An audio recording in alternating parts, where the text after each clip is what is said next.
Welcome back to my channel. Guys, I need to be honest right out of the gate because this Britt and Rocco situation is not looking like a simple rescue mission anymore. Not even close. The second I step back and look at this setup, I do not see a clean reunion. I see a trap dressed up like hope. And that is exactly what makes this so messy, so dangerous, and honestly, so good from a storytelling point of view. Britt and Rocco are running out of road, and the people they think they can trust may be the very people standing closest to the blade. That is the part that really gets me. We are not just talking about a chase here. We are talking about trust, fear, survival, and the kind of bad timing that can ruin everything in one brutal second. If you ask me, this story is not just about who finds Britt and Rocco first. It is about who gets there with the truth in their pocket and who gets there with an agenda. And right now, the air around this whole thing feels thick with betrayal. Cullum ordering his people to track Britt and Rocco down changes the game completely. That is not just a threat. That is a sentence. And once a character like Cullum puts a target on somebody, the danger stops being theoretical. It becomes personal, immediate, ugly. I keep coming back to this idea that Britt and Rocco may think they are moving towards safety, but what they are really moving toward is a collision with something they cannot see yet. That is the cruel little twist here. They might be sprinting straight into the one place where the walls close in. Now, Sonny entering the picture adds another layer. And honestly, it is one of the few things here that still feels emotionally grounded to me. Sonny just found out why Britt and Rocco ran. That matters. Because once Sonny knows the reason, this stops being some abstract family mess and becomes a protection instinct. And I buy that. I really do.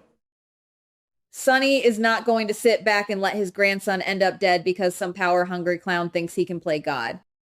Sonny has too much history, too much muscle memory for that. He may be complicated, he may be ruthless when he needs to be, but when family is on the line, that switch flips fast. So Sonny sending Ethan to find Britt and Rocco, on paper, that sounds smart. Strategic, even. But the second I heard that part, my gut started doing backflips. Because if there is one thing this kind of setup loves, it is a rescue assignment that is actually a setup for disaster. And Ethan is exactly the kind of person this situation could turn into a loaded gun. That is where my analysis gets a little sharper. Because Ethan is not walking into this with a blank slate. He has secrets. Plenty of them. The man does not feel clean in this story, not by a mile. And when a character like Ethan is carrying hidden motives, hidden alliances, or hidden loyalties, every single move he makes becomes suspect. That is why I would not trust a single reassuring word out of his mouth right now. Not one. If you ask me, Ethan is the kind of character who can smile while the floorboards are already cracking under everybody else. And let us not ignore the biggest red flag of all. Ethan being tied to Cullum in some way, shape, or form would make this whole thing way darker. It would mean Sonny may have handed Britt and Rocco straight into the hands of the enemy. That is the kind of twist that makes a storyline sting. Because then the real tragedy is not just the attack. It is the trust. It is the fact that Britt and Rocco could allow themselves one tiny breath of relief, one tiny moment of hope, and then get blindsided by the very person sent to protect them. I have seen stories like this before, and they always work best when the audience thinks the danger is external, but the real danger is already inside the room. That is what Ethan feels like here. He does not read like a straightforward rescuer. He reads like a question mark in human form. And that is what makes him scary. Not because he is loud about it, but because he might be calm, composed, and perfectly ready to betray everybody in the same breath.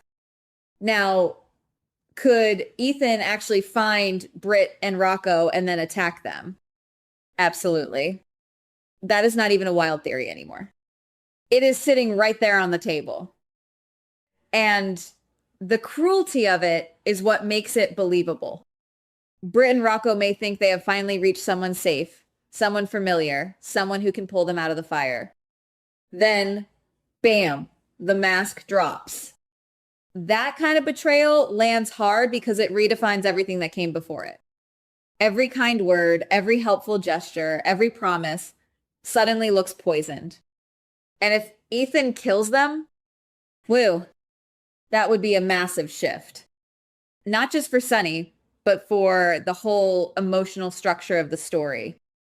Because then Sonny is not just dealing with missing family members. He is dealing with the possibility that he sent the wrong man on a mission that ended in bloodshed.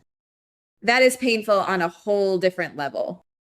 It is the kind of mistake that does not just haunt a person, it eats at them.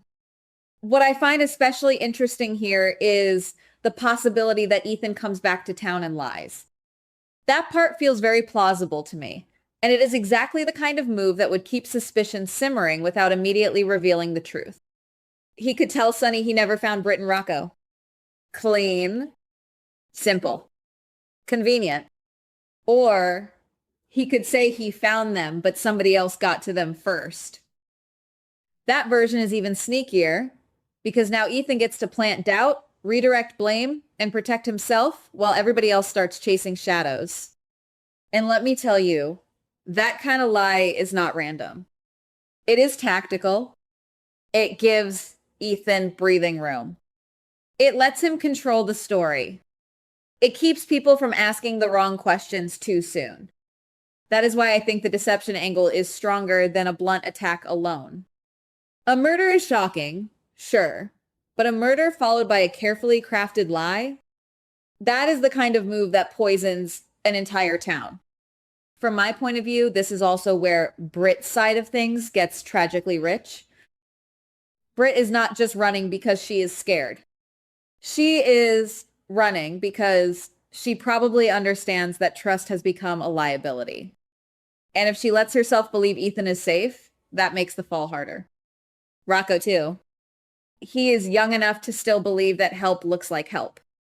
That innocence, that openness, that is exactly what makes him vulnerable.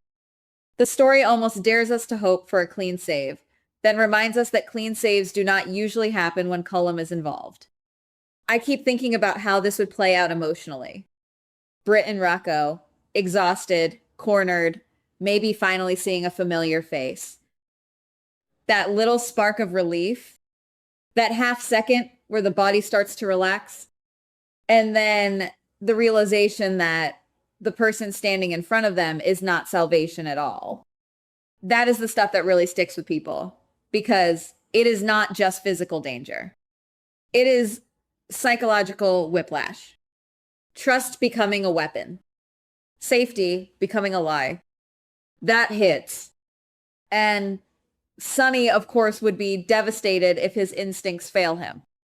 Because he is not just trying to protect family. He is trying to make up for the chaos around them in the only way he knows how. Sending Ethan is his version of taking control. But control is a slippery little thing in stories like this. The more somebody tries to grab it, the faster it slips through their fingers. That is why I would not be surprised if Sonny ends up realizing too late that he put the wrong person on the board. The way I see it, this whole arc is circling one brutal idea. Britt and Rocco are not only in danger from Cullum's people, they are in danger from the illusion of rescue. That is the real knife twist. And if Ethan is truly playing both sides, then the question is not whether they are being hunted. It is whether they have already been betrayed before the hunt even reaches its final step. So, yeah, I am not buying any easy outcome here. I think Ethan is the wild card, the decoy, the hidden blade. I think Sonny's decision to use him could become the very mistake that seals Britt and Rocco's fate. And I think if Ethan does come back with a lie, that lie will not just be about where Britt and Rocco are. It will be about who Ethan really is. And that to me is where this gets really dangerous. Because once a character has enough secrets, truth stops being the goal. Survival does. Goodbye. Please like, subscribe, and comment on the GH Spoilers Daily channel.